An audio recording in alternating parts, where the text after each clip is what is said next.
I can't.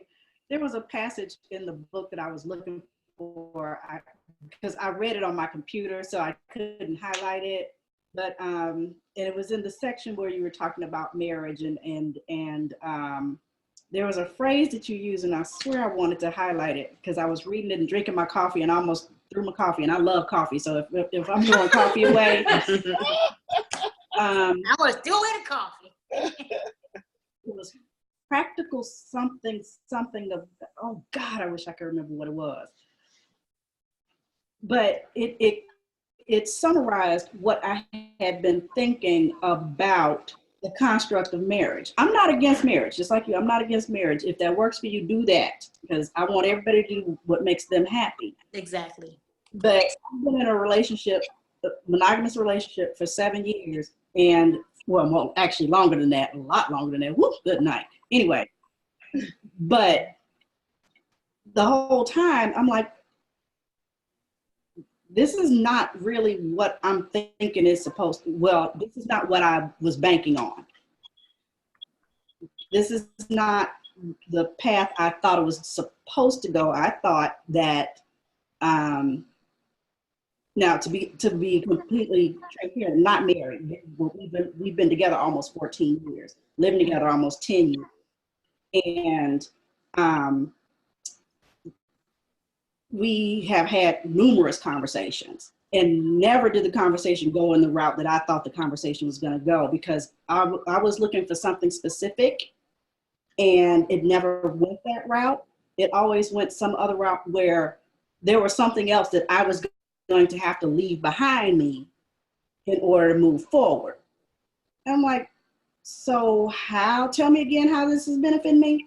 There's always a question playing in the back of my head, and that tape constantly keeps going, because every time we have a conversation, like you mentioned something about the woman who lived in Africa with her family, and everybody lived there because of her, but the husband was leading. I had a similar conversation with my guy. He was like, well, I have opportunity to get a job in Baltimore. Would you go with me? Now, mind you, we're not married, and even if we were, my answer would have been the same, regardless.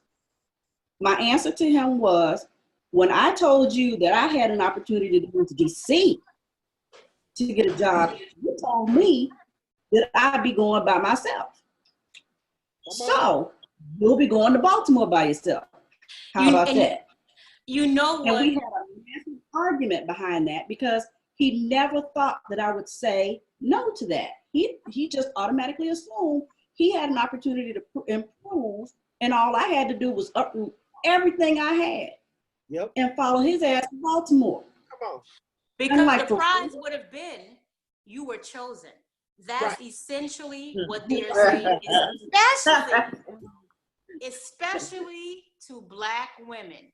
Ooh. Someone wants to choose you. Mm. And that is something that is enough. I chose you have a good Black man who is going to move you across the world for a job opportunity. Look, who ain't beating you? He didn't beat you.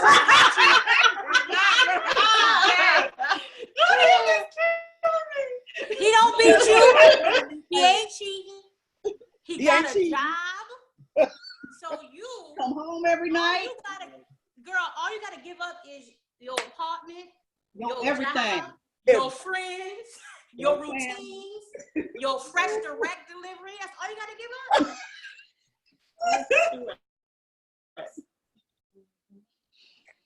Y'all ain't even moving to somewhere cool like Berlin. For Baltimore? For Baltimore? Baltimore. I saw this meme once on Facebook that said something like, I'm taking my daughter all over the world. So when some fool want to take her to Atlanta for the weekend, she ain't about to just give it up all to go to Atlanta. Oh my God. So you was about to get chose by to go to Baltimore. Your king was about to choose you, and the royal court of Zamunda think you out your damn mind, because you didn't give up your little janky apartment, your cute little job, That's in your his fresh direct deliveries, your yoga class. You didn't give up none of that to move to Baltimore with your cane because you was about to get chose. Because don't nobody want you, sweetie. That's another very powerful campaign. That is another very aggressive campaign that a lot of Black women have bought into, which is untrue. Because again, I've said this so many times to my friends. I've been all over the world, and yes, there are some numbers, and generally speaking, we aren't the standard of beauty. But I have never lacked for attention from men of all races. What we are uppity negresses who are particular. I want to get me a t-shirt say uppity negress. Uppity negress. Thank you. We just uppity negress. I will buy one. Yes, I'm going. That's a merch. That's a merch idea, right? Merch. So, Yes. That's essential. It goes with the book. Yes. Yes. Sell it with the book. No thanks, I'm an uppity negress. No thanks, I'm an uppity negress. And put on the back what you said. I'm particular. Exactly. And it's okay if you don't want to be particular, and because if there are more than a few women, as I'm sure your boo told you, he was clear to let you know, there are more than a few women who would have given up their janky apartments, their yoga classes, their church family, like a whole entire friggin' community for just this one dude. For this one dude, there are many women who would have jumped at that. He needs to but go. I think was crazy. a whole lot. And I think that's one of the reasons why he had the audacity to come at you like that, because he knows. Because they too here, particularly Black American men, one of the things that became clear to me living abroad too and encountering Black American men is they have been listening to and hearing the same campaign as we do. Yeah. And even that campaign is, don't nobody want Black women. And even if they don't believe that, and even if they generally want to marry a Black woman, it's almost impossible for them not to internalize that to a certain point, that when they make that offer, like it never, because again, if the roles were reversed, when I left the country, I was in a relationship. And when I approached my boyfriend and saying, I'm going to do this, like I would prefer that you come, but I'm going to do it. Before I even had that conversation, I was clear, there's a good chance he won't come because he's from New York City. His friendship network is here. He has this whole entire life. So he had to give up a lot to follow me. So I was very sensitive about that. Like, this is my next path in life, and it'd be nice to have you come, but I understand if you don't want to, but I'm just letting you know, in about 6 months, I probably will not be in this country anymore. So you have to think about what you want, because he would have to give up a lot just to do something that and it wasn't really his goal. Like, it wasn't something that he wanted to do anyway. So that was my first thought, is he has to give up a lot. I didn't go into it like, oh yeah, baby, we going, come on. But if the roles are reversed, because don't nobody want Black women. Right. Only about 5 of y'all end up getting married anyway. Only about 5 of y'all end up getting married. So he about to offer you the kingdom, which is being chose. That should have been all you needed to hear. And I've had female family members say that in their own choices. Like, of course I'd move if my husband got it. I wouldn't ask no question. I just start packing up the house. Like, okay. It's crazy. That's full of crazy men. It is foolishment. Exactly what it is. Lord have mercy. Oh.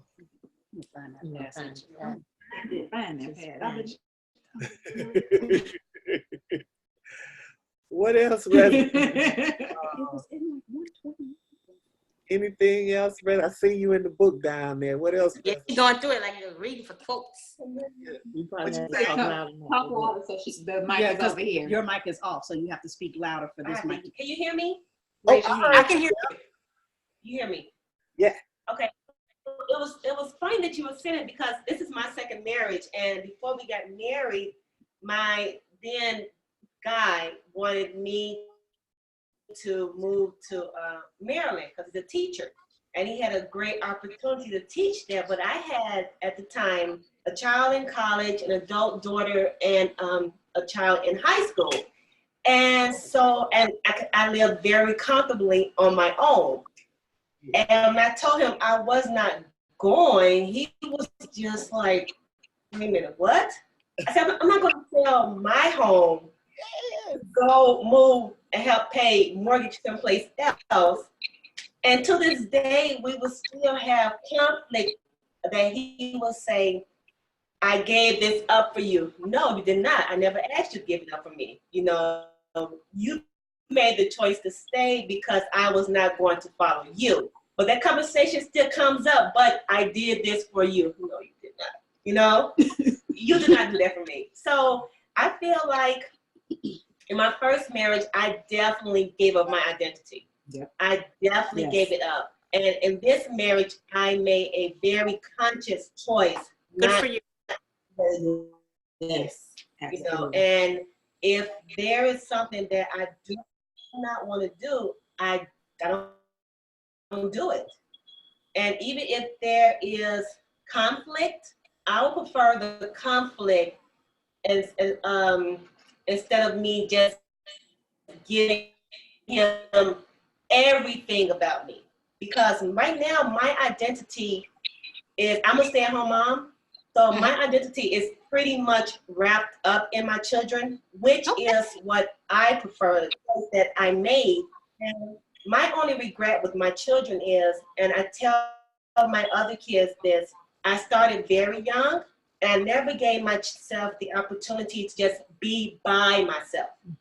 Although the pregnancy was important, I took that away from myself, and that is the only regret. But as far as me having them, I would prefer having them 10 years later than when I started. I started at 19.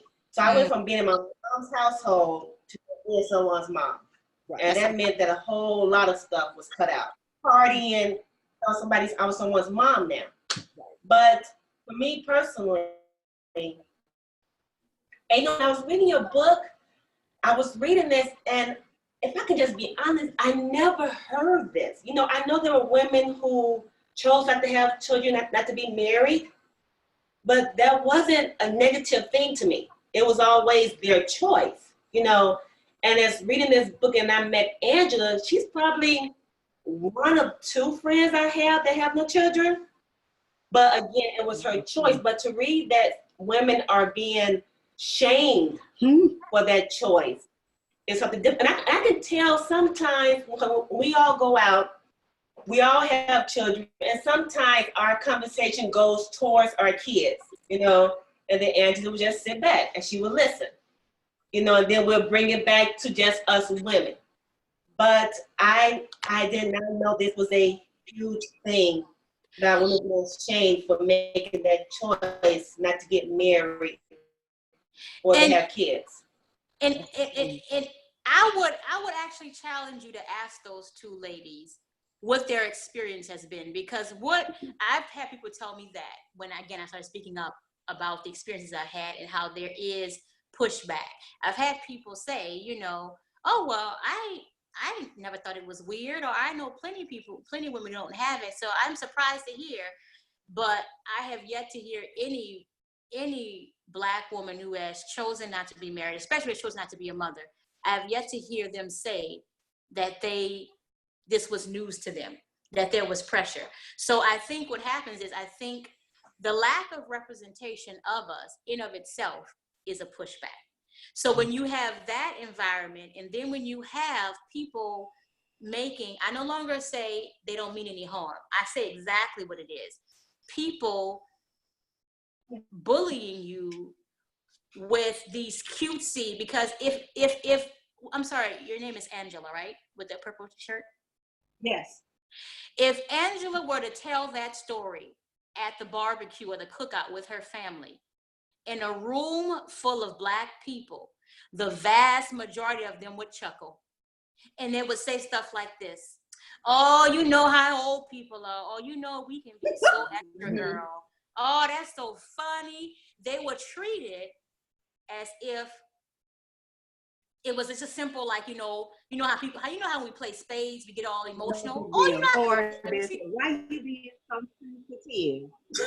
Right. Why you being so sensitive? Mm-hmm. Yep. Exactly. They would treat it like that. I'm not saying this is the exact same thing, but it's similar to when you have that gay relative who, when he speaks up and says, I feel like you expect me to be invisible, they'll say something like, but you at the barbecue. Whenever we have a family function, we call you over and you can bring your roommate, the roommate who he shares a 1-bedroom apartment with. Don't nobody ever call that man who with Uncle Junior his boyfriend or his spouse. They refer to him as the roommate. And I bet you one thing, the moment Uncle Junior roommate touch his hand in a non-friendly way, or God forbid, give him a little peck on the cheek, it's gonna be a conversation. It's gonna be looks. And then what the family will say when they speak up about it is, well, you ain't got to be putting it all around our face, you trying to, but 5 minutes before Uncle Junior roommate touched his hand or pecked his cheek, Uncle Bobby grabbed Aunt Grace's booty, and y'all thought it was cute. Mm-hmm. Y'all were like, oh, look, it's so lovely, black love. They've been married 30 years and he's still grabbing her booty. So we like to tell ourselves that we are not bullying people who don't fit inside the heteronormative box. We like to tell ourselves that, but if you ask the people who don't fit into that box, oh, baby, they got stories. It's true. So the hardest thing for people to see who just naturally fit into that box, like you said, you wanted to have children. You would have maybe had them later, but you don't regret them. You decided to get married again on your own terms. So that structure works for you, and I'm glad it does.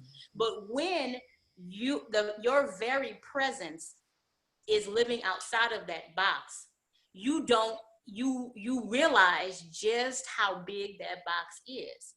And just how much people tell you to get in it. Like, if I wanted to know the number of times it was assumed I would be married to a man, I'm not going to ask none of my heterosexual girlfriends. I'm going to ask Monique. How many times when somebody was like, your husband, or when you get married, it was assumed it was going to be a man? Can you tell me how many? She probably can count on her fingers and toes, because every time someone made that assumption, she questioned the feeling she had for that little girl who sat next to her in class. Yeah. So the lack of representation in of itself is part of the pressure and the bullying. And because there isn't representation, people do what they did to Angela. Come up to this woman and question her about her damn womb and think it's cute. And then being Big Mama to question her about her womb too. And it's also cute. Like, she's supposed to sit there and just chuckle and laugh along as if she's playing spades and y'all having a fight over, who got the big joker. Like, that is supposed to be how she looks. Because if she were to push back the way anyone should be allowed to when they're sitting there being picked apart on their choices, if she would have pushed back, she would have been the one who wouldn't have been invited back next year to the cookout. Right. So she went along with it and took 1 or 2 or 3 or 4 or 5 or 6 for the team, like Black women supposed to do. Ooh. Oh my goodness. Girl. I know. You can do is shake your head. So, like, ask those women don't have children. And I wouldn't be surprised if they started off with, no, not really. It's been no big deal. But when they start talking about conversations they've had, it is some reminders you're crazy. They just don't internalize it because whatever, but they've been told they're crazy and they're broken. They're going to die poor and lonely. They're going to regret it. They obviously can't keep a good Black man. They uppity negresses need to come down off their high horse. They've been told all of that in many, many ways. I have heard all of those and more. And what kills me is, like you said, we often go through great extremes to clap for those who fit in the box. So y'all leave us the hell alone. Like, we go through great extremes not to have to talk about why we don't want to have children. We try very hard not to broach the conversation. But again, what you don't realize is when you are a woman of childbearing age, the shit comes up all the time. And you either have to lie or just come out and say, oh, I don't want kids. And you try to move on, but then the Inquisition proceeds. And it becomes very clear to you, you have to let that shit happen if you want to come back to the cookout. If you want the potato salad, take the Inquisition. So as we round up these last few moments, what are some of the takeaways, or are there any takeaways you all want to share as we round up these last about 8 minutes or so? What are some of the takeaways, or are there any takeaways you want to share, Keturah? I'll start. One of the things I'm taking away from this conversation is, again, I want us to get to a place where women can own their own truth, and that as a whole, we can be a society where there is more than just one narrative about adulthood and about how to live one's life, where you get to create the life you want and not have to defend it because the whole society understands, oh, there are like 12 different ways, 12 different paths to adulthood, and she's just doing one of them. So I think we need to take off this one approach, the heteronormative approach to adulthood, take it off its hierarchy, so we can actually allow people to stop lying to themselves and to everyone in their lives, because there are a lot of people who are lying. That's good. What about the Well, rest? I really enjoyed your book, so thank you. I really enjoyed it. Thank you. Yeah, she can. There's a little delay because you over there. You over Oh, yeah. wow. Okay.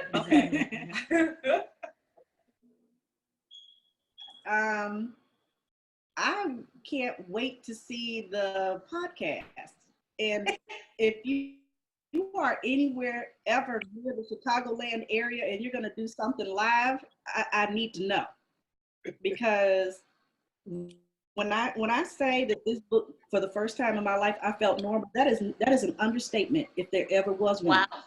Wow. I have a mentoring group for young girls. So I know you said 20-year-old, and I'm going to start with my 15-year-olds. Unfortunately, that's childbearing years. I had my first child at 19. Okay. And my kids are grown now. And 4 years ago, I decided to reinvent myself on who I felt like I should be. So I took a different job. I became a foreman, and literally, and I'm divorced. I have not remarried. I chose not to remarry yet. Maybe if it come along, Mr. Universe brings a lot of money. I always say, for the right contract, I need to be convinced. So when I took a job as a foreman, I had a lot of females come to me and say, "Are you crazy? Like, I can't supervise men. Like, you're wearing a hard hat and steel toe boots." I'm like, okay, but I'm still cute. Right. I mean, I don't get how that changed my femininity. So, and I'm not going on a date with this. Like, I'm at work. Right. That's my daytime job. Right. And it's fun. I boss men around all day. Everyone's dream job. Yes. But for me, for the young girls, when I talk to them, college is not for everybody. Yes, but that does not mean that you can't go out there and get a good job and support yourself and your family. So for me, this book, a lot of times the young girls have a picture that the families have painted that's hanging on the wall. This is your pathway. So this book I would give to them, because guess what? This is a blank picture, and you forge your own path. Like, what's the song in Queen Sugar, her theme song? I love that song. Keep the colors in the lines, and then she says, "Take flight." I feel like I take flight. Forget, I'm like, color outside the lines. And that's what I always say to the young girls. What do you want to do? Color outside the line. Forget what everybody else is talking about. So this book, to me, will paint the broad picture. Like, if this is your choice, if this is in the back of your head, you are not weird. You're just unique in a different kind of way. And if that's what you want to do, here's the woman that's telling you she's still living. She made the choice. No thanks.